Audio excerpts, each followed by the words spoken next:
તો તમારા મીડિયાવાળાનો બધાનો ખૂબ ખૂબ આભાર જે તમને જાણ કરતા તમે બધા અત્યારે અહીંયા આવ્યા છો। આ જથ્થો જે રહ્યો તે અમરેલી ગામના વાડા પાસે કાલે નહોતો, ગઈકાલે રાતે કોક આ ઠલવી ગયું છે। અંદાજે હશે 35 થી 40 બોરી, એટલે અંદાજો જથ્થાની જો તમે ગણતરી કરો તો 80 થી 100 મણ જથ્થો છે જે ચોખા અને ઘઉં છે તે ગઈ રાતે કોક અહીંયા ઠલવી ગયેલું છે।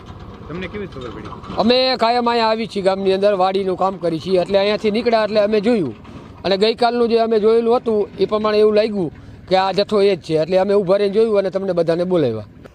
ગઈકાલે યમુનાનગરમાંથી સરકારી જથ્થો 300 થી 400 બોરી હરગાવી દીધેલી હાલતમાં મળ્યો તો અમારા શહેર પ્રમુખ ત્યાં ઘટના સ્થળ ઉપર ગયા હતા અને આજે અમરેલી ગામના પાછળના ભાગમાં 35 થી 40 બોરીઓ સરકારી અનાજ જ્યારે અમને મળી રહ્યું છે ત્યારે આ સરકાર નિર્ભર તંત્ર લોકોના મુખે જે જવું જોઈએ અનાજ એના બદલે આવી રીતે જ્યાં ત્યાં ફેંકી દે છે।